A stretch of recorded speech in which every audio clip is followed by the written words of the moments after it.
হরিয়ানায় বাংলাদেশি সন্দেহে আটক মালদার 7 পরিযায়ী শ্রমিকের পরিবারের সঙ্গে দেখা করতে এসে বিজেপি নেতাদের বিরুদ্ধে কড়া বার্তা দিলেন তৃণমূল শ্রমিক সংগঠনের জেলা সভাপতি বিশ্বজিৎ হালদার।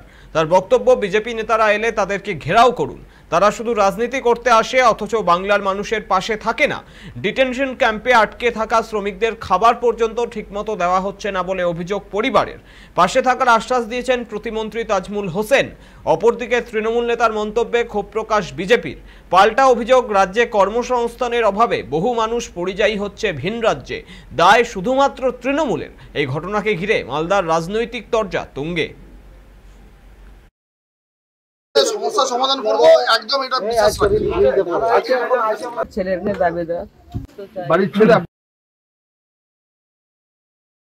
একটু সময় লাগবে। আমাদের বাংলা এবং বাঙালিদের উপরে বিভিন্নভাবে অন্যায় অত্যাচার করছে। তাদেরকে বিভিন্ন পেপারস দেখার নাম করে তাদেরকে আটকে রেখেছে, ডিটেনশন ক্যাম্পে হোমে আটকে রাখছে।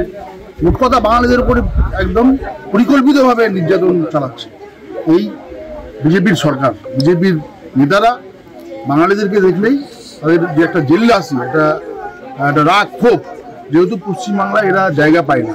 এই বিজেপি পশ্চিমবাংলায় থেকে বিতাড়িত, পশ্চিমবাংলার মানুষ বিজেপিকে জায়গা দেয় না, বিজেপিকে বিতাড়িত করেছে। যার জন্য এদের একটা এখন অস্ত্র হয়ে গেছে যে বিজেপি বাঙালিকে দেখলেই এদের মনে রাগ হচ্ছে, এদের মনে একটা জিল্লাসি হচ্ছে। তাই জন্য বাঙালিদেরকে অত্যাচার করতে হবে, মারধর করছে, বিভিন্নভাবে টর্চার করছে। শ্রমিক পরিবারের পাশে এসে দাঁড়িয়েছি আমরা, তাদেরকে আশ্বাস দিলাম, তাদেরকে ভরসা দিলাম, ভরসা দিলাম। মমতা বন্দ্যোপাধ্যায় সহ তৃণমূল কংগ্রেসের প্রত্যেকটা পরিবারের নেতৃবৃন্দ এখানে সবাই আমরা আছি, সবাই এই পরিবারের সাথে আমরা আছি এবং আমরা অতি দ্রুত প্রশাসনিকভাবে তাদের যে প্রক্রিয়াগুলো আছে সেগুলো করে নিয়ে তাদেরকে তাদের পরিবারের হাতে তুলে দেব। বাংলার যারা শ্রমিক তারাই কাজ পাচ্ছে না, পাশাপাশি বাংলাদেশ থেকে ভোটের স্বার্থে অনুপ্রবেশকারী ঢুকে তারাও কাজ পাচ্ছে না এবং পশ্চিমবঙ্গে কোনো কর্মসংস্থান নাই বলেই আজকে বিজেপি শাসিত রাজ্যের সমস্ত শ্রমিকদেরকে যেতে হচ্ছে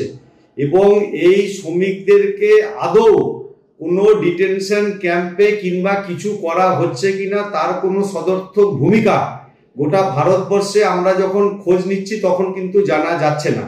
তৃণমূল কংগ্রেসের পায়ের তলা থেকে মালদাতে মাটি সরে যাচ্ছে, তাই তারা এক একজনকে ধরে এনে নাটক বিজেপি শাসিত রাজ্যে গিয়ে কিছু কাজকর্ম করে অর্থ সংস্থানের ব্যবস্থা করছেন।